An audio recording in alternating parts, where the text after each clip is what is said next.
আমাকে হক কথা বলার কারণে স্টেজে যদি পুলিশ বাবুরা অ্যারেস্ট করতে আসে আপনারা ছেড়ে কথা বলবেন? কথা বলুন জোরে, হ্যাঁ কি না? ছেড়ে কথা বলবেন না। প্রমাণ দেন ইয়াসিন সাহেব কোনো ক্রাইম করেছে, তারপরে নিয়ে যেতে পারবেন, নাহলে আন্দোলন হবে, কালীগঞ্জ থানা ভেঙে যাবে।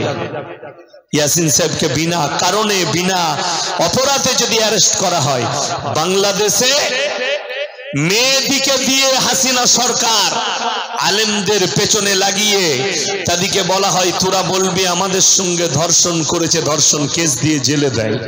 আমি একটা মোবাইলে দেখছিলাম, বাংলাদেশে একটা চোর ধরা পড়েছিল বাজারে, তার নাম হচ্ছে সিদ্দিক।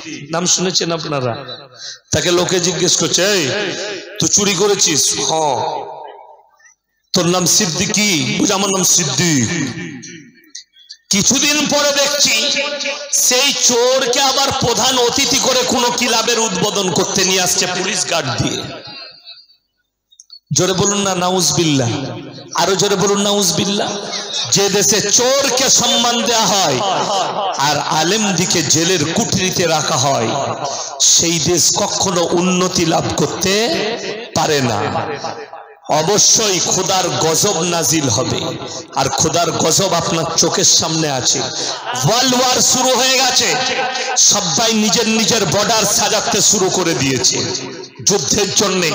নবীজির ভবিষ্যৎবাণী নবীজি 1400 বছর আগে করেছেন, এমন একটা পৃথিবীতে যুদ্ধ ঘটবে, অর্ধেক দুনিয়া ধ্বংস হয়ে যাবে, আর যে কটা থাকবে তাদের মধ্যে যুদ্ধ হয়ে পৃথিবীতে শুধু মুসলমান থাকবে, মুসলমানদের হাতে জয় আসবে। মুসলমান তো থাকবে, তাদের মধ্যে ঈমানওয়ালা খুঁজে পাওয়া মুশকিল হয়ে যাবে। তখন জানবে কিয়ামত কাছে চলে এলো। বিশেষজ্ঞরা ভয় করছেন ওয়ার্ল্ড ওয়ার।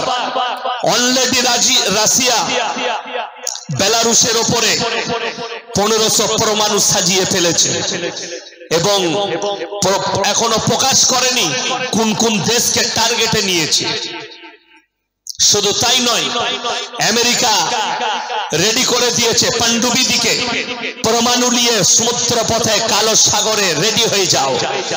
ইউক্রেনকে চারিদিকে ঘেরতে শুরু করে দিয়েছে। চাইনা রেডি হচ্ছে ভারতের বর্ডারে, ভারত রেডি হচ্ছে চাইনার বর্ডারে যুদ্ধ লাগার জন্য। একে অপরের পিয়াসা হয়ে গেছে। এখন আপনি জিজ্ঞেস করুন মুসলমান, এরপরে আমি বয়ান শুরু করছি।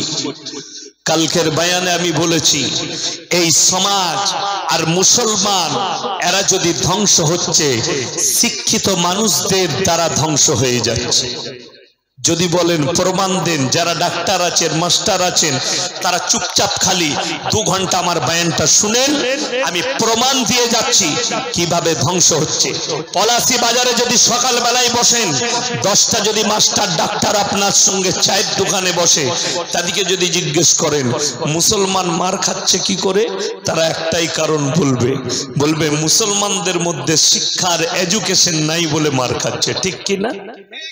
হ্যাঁ, কিন্তু এটা যদি সত্য হয়, যাদের বয়স 60 বছর হয়ে গেছেন, যে বাবাজিদের বয়স, তারা বলবেন আজ থেকে 50 বছর আগে মারামারি বেশি ছিল না কম ছিল? বাবা, কম ছিল।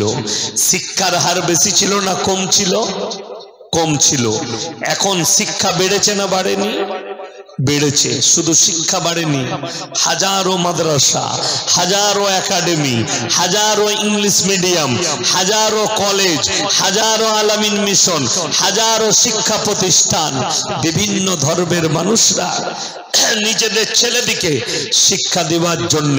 আমি প্রমাণ দেব, আমার বর্ধমানে বাপ ছাগল চাষ করে, ছাগল পেলে বিক্রি করে বেটাকে পড়িয়েছে। বাপ জমি চাষ করে লোকের বাড়িতে খেটে মাথার ঘাম পায়ে ফেলিয়ে ছেলেকে পড়িয়ে, ছেলের জন্য দিন রাত এক করেছে। রাত 3টায় বেরিয়েছে, বিকেল 5টায় ঢুকেছে।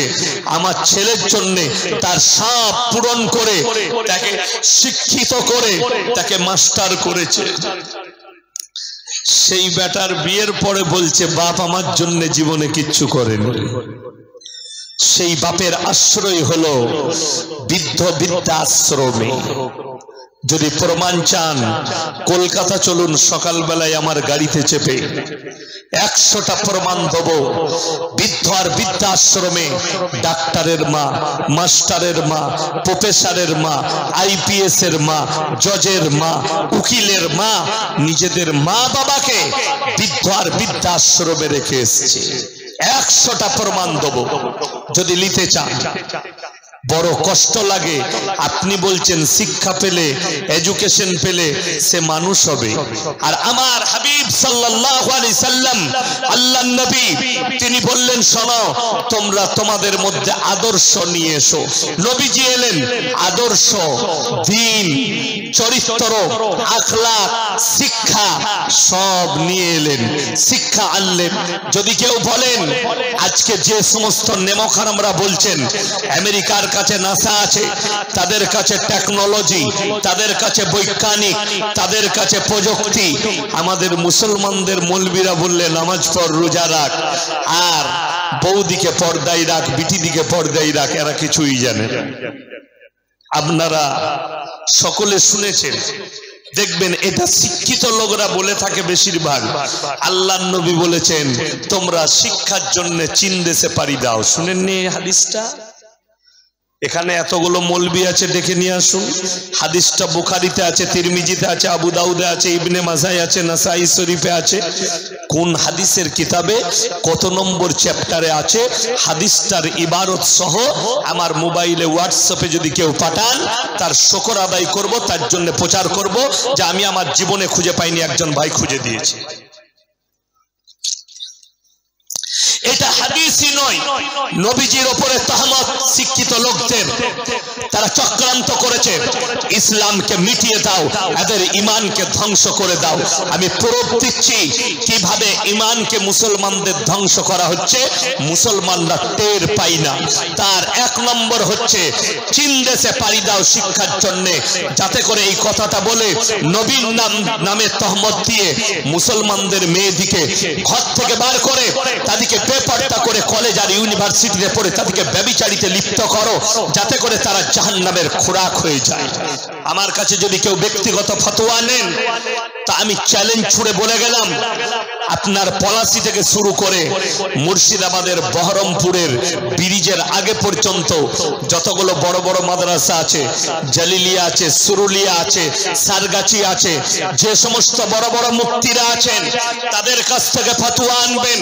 মৌলভী শওকতের বেটা ইয়াসিন বলে গেছে, যারা বলবে যে কলেজে ছেলে মেয়ে একসাথে পড়াশোনা করে সেই কলেজে আপনার বিটির জন্য বেপর্দা ভাবে পড়া হারাম, হারাম, হারাম, নাজায়েজ কাজ। যদি বলেন চ্যালেঞ্জ অ্যাকসেপ্ট করব, নিয়ে আসুন সেই বাপের বেটা মৌলভী আর মুফতিকে, সে জায়েজ কারার দিবে। যদি জায়েজ চাই আমি 1 মিনিটের জন্য তার কথা মেনে নেব, আর আল্লাহকে সাক্ষী রেখে বলবো, আল্লাহ এই মৌলভীকে কিয়ামতের দিনে পাকড়াও করো যে মানুষকে গুমরাহির পথে নিয়ে গেছে। মাথায় রাখবেন আমাদের ফতোয়া কাজে লাগে না, আপনি মানছেন না সেটা আপনার ব্যাপার। যেমন আপনাকে বলে দিই, ইমাম সাহেব যদি দাড়ি চেঁচে দেয় কালকে মানুষ মেনে নিবে আপনার সমাজের লোক? কথা বলুন হ্যাঁ কি না? মানবে না, সঙ্গে সঙ্গে বলবে ওই ইমাম দাড়ি চেঁচেছে, তাকে আর মৌলবীকে আমাদের মসজিদে রাখা যাবে না, বার কর। ইমাম সাহেব দাড়ি চাচলে তাকে আর রাখা যাবে না, তার পেছনে নামাজ পড়বেন না। আর তুমি হারামখোর দাড়ি চেঁচে ইমামের পেছনে কি করে নামাজ পড়ো? কথাটা বুঝতে পেরেছেন না পারেননি? এটা গায়ে লাগা কথা, কিন্তু হক কথা বলছি। ইমামের জন্য হারাম আর তোমার জন্য জায়েজ। কোথা থেকে মশলাটা পেলে তুমি? তুমি কি নবীজির উম্মতের বাইরে? আল্লাহর কসম করে বলছি, আল্লাহ যতগুলো হুকুম জারি করেছেন, নবীজি সাল্লাল্লাহু আলাইহি সাল্লাম যতটা আদর্শ দিয়েছেন, প্রত্যেকটা যদি দাড়ি কাটা হারাম বলেছেন শুধু মৌলবীর জন্য নয়, প্রত্যেকটা মুসলমান ব্যক্তির জন্য দাড়ি চাচা হারাম, ঠিক কি না? প্রত্যেকটা মুসলমানের জন্য। আমাদের দেশের লোককে জিজ্ঞেস করবেন যে তোমাদের ইমাম যদি সিগারেট খায় নামাজ পড়বে তার পেছনে? কথা বলেন না কেন? পড়বেন। কি মৌলবি রেখেছিস বে? সিগারেট খাচ্ছে, বার কর মসজিদ থেকে। ইমাম সাহেব সিগারেট খেলে, বিড়ি খেলে তার পেছনে নামাজ হবে না, ফতোয়াটা ভালো জানেন। আর তুমি মসজিদের বাইরে বিড়ি টেনে দিয়ে উজু করে নামাজ পড়ছে, ঠিক বলছি না ভুল বলছি? তো তোমারটা কেমন করে হবে তোমার বিবেককে জিজ্ঞেস করো। যদি ইমামের জন্য হারাম হয় তো তোর জন্য হালাল কোথা থেকে মশলাটা পেলি? কবরে যা, তারপরে জবাব দিতে হবে, মাথায় রাখবেন। আমি হক কথা বলে যাচ্ছি, গায়ে লাগবে। শুয়ে শুয়ে ভাববেন যে আমি কি বলে গেলাম। যদি আমল করতে পারেন তো পরকালটা আপনার সুন্দর হবে, আর যদি আমল করতে না পারেন কিয়ামতের দিনে আপনি আটকাবেন। যেহেতু আপনি ইমামের জন্য ফতোয়া বুঝেছেন, ইমামের জন্য মাসলা বুঝেছেন, আর নিজের জন্য মাসলাটাকে প্রযোজ্য ভাবেন। ওই জন্যই তো আমাদের দেশের লোক, ইমাম সাহেব লটারির টিকিট কাটলে তাকে আর ইমাম কেউ রাখবে বলেন তো? রাখবে না।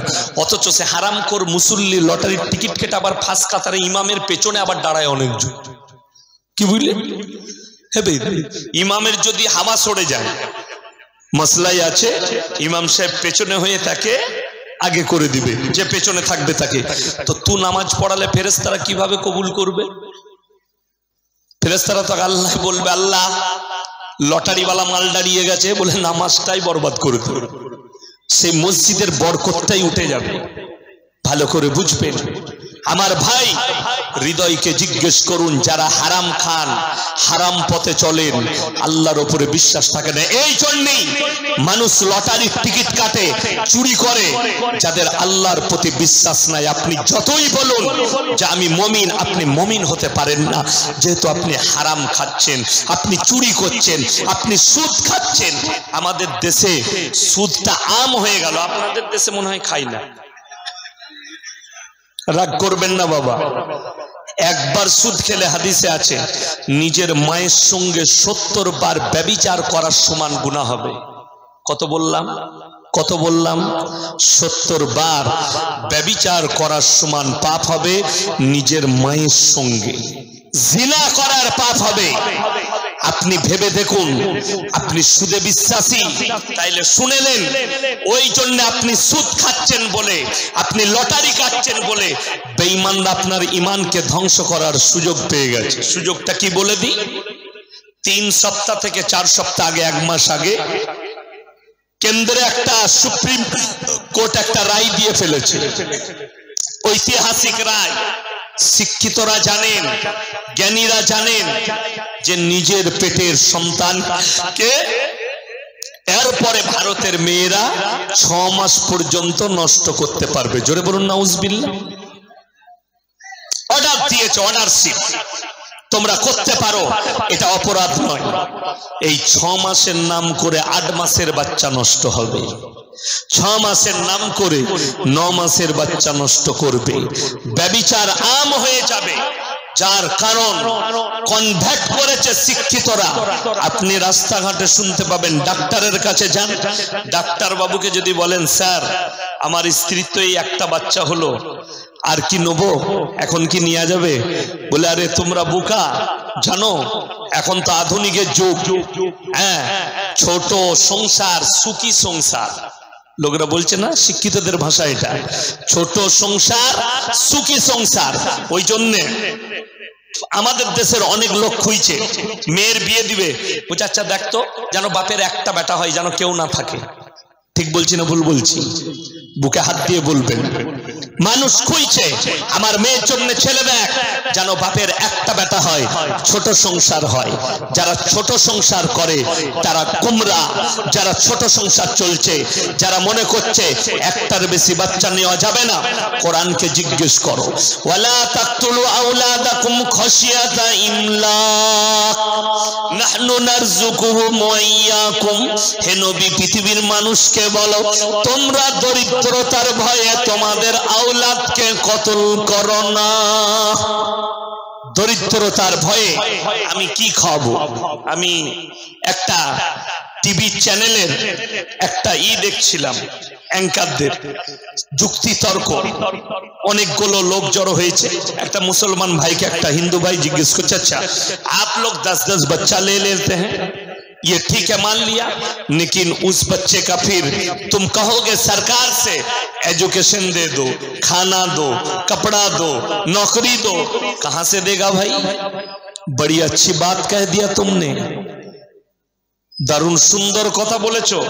যে মুসলমান 10টা ছেলে নিলে তাকে চাকরি খাবার কে দিবে? আপনাদের মধ্যে যারা শিক্ষিত আছে বলুন, রবীন্দ্রনাথ ঠাকুর বাপের কত নম্বর ছেলে? 14 নম্বর। ভাই বোনদের মধ্যে কত বললাম? 14 নম্বর। আচ্ছা, 14 নম্বর ছেলে, তার রবীন্দ্রনাথ ঠাকুর কি করে 14 নম্বর হয়ে কবিগুরু হয়ে গেল? তাহলে ভুল করেছে সরকার নোবেল প্রাইজ দিয়ে। বুঝতে পেরেছেন না পারেননি? তাকে তো দেওয়া দরকার ছিল না, তার বড় ভাইকে দেওয়া দরকার ছিল, তার বড় বোনকে দেওয়া দরকার ছিল। কবি হয়েছে তা কি হয়েছে? বড় কষ্ট লাগে। মোদিজিকে জিজ্ঞেস করো তুমি বাপের কত নম্বর সন্তান, সে কি করে প্রধানমন্ত্রী হয়ে গেল? যোগীজিকে জিজ্ঞেস করো তুমি বাপের কত নম্বর সন্তান। আরে বোকা মূর্খের দল, এখন এসছে বেঈমান কাফেরদের। পৃথিবীটা ধ্বংসের দিকে। ওই জন্যে যারা বলছে ছোট সংসার সুখী সংসার, আর নিজের স্ত্রীর পেটের বাচ্চাকে যারা হত্যা করে, তারা কান খুলে লেখেলেন কোরআন শোনাবো। কোরআনে তাফসীর আর ব্যাখ্যার মধ্যে আছে হাদিসে, পৃথিবীতে শিরকের পরে যদি সবথেকে বড় আল্লাহর কাছে কোনো বড় পাপ হয়, সেটা হচ্ছে নিজের সন্তান, কোকের সন্তানকে ভ্রূণ হত্যা করা, পেটের সন্তান হত্যা করা। অনেক বাবা মা তার পরিবার জানে না, তার বাবা মা জানে না, তাদের বংশে কেউ জানে না, কেউ জানে না, মনে করে কেউ দেখতে পায়নি, লুকিয়ে নিয়ে গেল বহরমপুরে, লুকিয়ে নিয়ে গেল কৃষ্ণনগরে, বর্ধমানে নিয়ে গিয়ে কেউ জানতে পারবে না। ওষুধ ইঞ্জেকশন দিয়ে গলিয়ে ওয়াশ করে নামিয়ে দিলে বাচ্চা নষ্ট করলে কেউ তো জানতে পাইনি, কোনো অসুবিধা নেই। আল্লাহর কসম করে বলছি, কে দেখছেন? যদি বলেন প্রমাণ দেন। সূরা আল ইমরান প্রথম পৃষ্ঠা আমার আল্লাহ রাব্বুল আলামিন কোরআনে বললেন, ইন্নাল্লাহা লা ইয়াখফা আলাইহি শাইউন ফিল আরদি ওয়ালা ফিস সামা। হে আমার বিশ্বনবী, পৃথিবীর মানুষকে বলো, এই দুনিয়া এবং আসমান এবং জমিনের মধ্যে যা কিছু আছে, কোন জিনিসটাই আমার আল্লাহর কাছে গোপন নেই। তোমরা গোপনে করো আর লুকিয়ে করো পরিবারকে, আমি আল্লাহ অবশ্যই দেখতে পাচ্ছি। দ্বিতীয় নম্বর, যারা মনে করেন আমি লটারি কাটি লুকিয়ে, গ্রামের মানুষ জানে না, যারা মনে করছেন আমি লুকিয়ে সুদ খাই, আমার পরিবার আমার গ্রামের লোক জানে না, আমার প্রতিবেশী জানে না, তারা শুনলেন আল্লাহ তাআলা কিয়ামতের দিনে গোটা পৃথিবীর মানুষের সামনে তাদেরকে ভীত কম্পিত করার জন্য একদল নামাজিকে দাঁড় করাবেন। কাদিকে বললাম, একদল নামাজিকে দাঁড় করাবেন। এরপরে আমার আল্লাহ বলবেন, তোমরা কেমন নামাজি ছিলে? তারা বলবে, আল্লাহ আমরা ফাঁস কাতারের নামাজি ছিলাম, দারুণ ভালো মানুষ ছিলাম, আমরা বড় পরোপকারী ছিলাম। বলে আচ্ছা দাঁড়াও, আল্লাহ তাআলা কিন্তু মানুষের গোপন তত্ত্ব ফাঁস করবেন কিয়ামতের দিনে। জোরে বলুন সুবহানাল্লাহ। যারা ভাবেন না, যারা পাপ করেন, যে মায়েরা যে ভাইয়েরা, তাদের জন্য খুব কান খুলে শুনবেন সূক্ষ্মভাবে, যে আপনার পাপগুলো আল্লাহ কিভাবে প্রকাশ করবেন। এক নম্বর, যারা মনে করছেন কিয়ামতের দিনে আল্লাহ মানুষকে দাঁড় করাবেন দিয়ে কি বলবেন? এই তুমি এই গুনাহটা করেছিলে, এই তুমি এই পাপটা করেছিলে, আল্লাহ এরকম করবেন না। কোরআনে আছে, ইকরা কিতাবাক কাফা বিনাফসিকাল ইয়াউমা আলাইকা হাসিবা। হে আমার নবী, কিয়ামতের দিনে প্রত্যেকটা মানুষের হাতে তাদের আমলনামা ধরানো হবে। ইকরা কিতাবাক, আর তুমি নিজে পড়ো, তুমি কি পাপ করেছো, কি ভালো কাজ করেছো, তোমাকে নিজে প্রকাশ করতে হবে। আপনি নিজে প্রকাশ করবেন, আপনার হাতে ধরিয়ে দেওয়া হবে। আল্লাহ জিজ্ঞেস করবেন তাদেরকে, তোমরা কি পাপী ছিলে? তারা বলবে, আমরা ফাঁস কাতারের মুসল্লি ছিলাম, আমরা ভালো লোক ছিলাম। কিন্তু তারপরে আমার ভাইয়েরা খুব ভালো করে বুঝবেন, আল্লাহ তাআলা ফেরেশতা ডাকবেন, কিরামান কাতিবিন। কাতিব মানে হচ্ছে যারা টাইপ করে করে লেখে। একদিকে ডান এবং বাঁ দিকে যে দুজন ফেরেশতা আছে, তারা তোমাদের পাপগুলো ভালো মন্দগুলো লিপিবদ্ধ করে রাখবে। তাদেরকে বলা হয়েছে কোরআনে কিরামান কাতিবিন। কাতিব মানে হচ্ছে এই যে লিখেছে টাইপ করে, এটা যেহেতু কম্পিউটারে দেখবেন দোকানে ফুকানে লেখে না, তাদেরকে আমরা লেখক বলি, আরবিতে কাতিব বলা হয়েছে। তারা তোমাদের ভালো মন্দ গুলো লিপিবদ্ধ করবে। আল্লাহ বলবেন নিয়ে এসো, দেখাও এদিকে। ডান দিকের ফেরেশতা বলবে আল্লাহ বড় ভালো কাজ করেছে, 5 কাবারের নামাজি ছিল। বাঁ দিকের ফেরেশতা বলবে চুপ করে যাও, 5 কাতারে নামাজ পড়লে হবে কি? পলাশির বাজারে লুকিয়ে লুকিয়ে মিষ্টির দোকানে লটারির টিকিট কেটেছে, মাল ধরা পড়ে যাবে। সে বলবে আমি তো দারুণ মুসল্লি ছিলাম। আবার ডান দিকের ফেরেশতা বলবে আল্লাহ রমজান মাসে 30টা রোজা রেখেছে, বড় দান ধ্যান করেছে। বাঁ দিকের ফেরেশতা বলবে চুপ করে যাও, লোকের মেরে লোককে দান করেছে। 3য় নম্বর, আবার ডান দিকের ফেরেশতা বলবে আল্লাহ বড় উপকারী ছিল। বাঁ দিকের ফেরেশতা বলবে চুপ করে যাও, ওপরে উপকার করেছে, তলায় গুঁজা মেরেছে। গুঁজাটা বুঝিয়ে দিই। আমি আমার পঞ্চায়েতে গেলাম, আমার চাচতো ভাই প্রধান, ভাই আমাকে একটা ঘর দিবি তো, সরকারে ঘর দিচ্ছে না, আমাকে একটা দিস। এই আমার ইয়াসিন ভাইয়ের নামটা লেখ। আমার নাম খাতায় এন্ট্রি হয়ে গেল। আমি মনে মনে চিন্তা করলাম, ঘরেতে খুশিতে এলাম, বিবিকে বললাম ওগো চিন্তা নাই, ভাইকে বললাম আমার নাম লিখে নিয়েছে, একটা ঘর পাবো 3 মাস পরে ইনশাল্লাহ। তারপরে দেখছি সবারই নামেই যে আমারটাই আসে নাই। আমি গিয়ে বললাম ভাই কি গোলমাল, আমারটা কেন এলো না?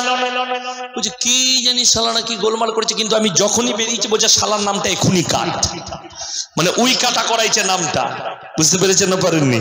আমাকে বললে তোর পাশে আছি, এর নাম হচ্ছে গুঁজা, উপরে বলছে উপকার করি, তলায় গুঁজা মারছে, দিস না। খুব ভালো করে বুঝবেন। এরপরে আল্লাহ রাব্বুল আলামিন বলবেন তোমরা কি এই ধরনের পাপী ছিলে? তারা বলবে মনে হচ্ছে জানো এই রেজিস্টারটা আমার নয়, আমি ভালো লোক ছিলাম। কিয়ামতের দিনে যারা অস্বীকার করবে আল্লাহ বলবেন হ্যাঁ আমার বান্দারা শোনো। এরপরে আমার কাছে আছে লাস্ট পজিশন, আল্লাহ যেটা ব্যবহার করবেন যখন মানুষ অস্বীকার করে বসবে নিজের পাপের, আল্লাহ তখন অস্ত্র ব্যবহার করবেন। সূরা ইয়াসিনে আছে আমি তোমাদের জবানগুলো সিলাই করে দেব, জবানে ট্যাপ পড়ে যাবে, তোমার হাত সাক্ষী দেবে, তোমার অঙ্গদের জবান খুলে দেব। তারা হচ্ছে তোমার সবথেকে নিকটবর্তী আত্মীয়, তোমার হাত সাক্ষী দিয়ে ফেলবে, তোমার ঠোঁট সাক্ষী দেবে, তোমার কান সাক্ষী দেবে, তোমার অঙ্গ প্রত্যঙ্গকে আমি কথা বলার যোগ্যতা দান করব কিয়ামতের দিনে, আর তারা সাক্ষী প্রদান করে তোমরা আমার কাছে আটকিয়ে যাবে। ওই জন্য কেউ পাপ করব না, জোরে বলুন ইনশাআল্লাহ। সবাই মুমিন হব, গুনাহ থেকে বাঁচুন। মুমিন কি করে হবেন? শর্ত আল্লাহ কোরআনে রেখেছে মুমিন হওয়ার জন্য। হাত তুলে বলুন তো আল্লাহর প্রিয় বান্দা কে কে হবেন? আজকে হাত তুলেন ইনশাআল্লাহ দেখি। আল্লাহর প্রিয় বান্দা, মাশাআল্লাহ, আল্লাহু আকবার। এতগুলো মানুষ আমরা সবাই আল্লাহর মহব্বতে শুনে নেন। আজ থেকে যদি ইস্তেগফার করে উঠতে পারেন আর নিজের জীবনটা যদি আল্লাহর রাস্তার জীবন তৈরি করতে পারেন, আল্লাহর হাবিব সাল্লাল্লাহু আলাইহি সাল্লামের আদর্শের জীবন তৈরি করতে পারেন, তো জান্নাতে যে উপহারটা পাবেন আপনি কল্পনা করতে পারবেন না যে আল্লাহ আপনাকে কি উপহার দিতে পারে।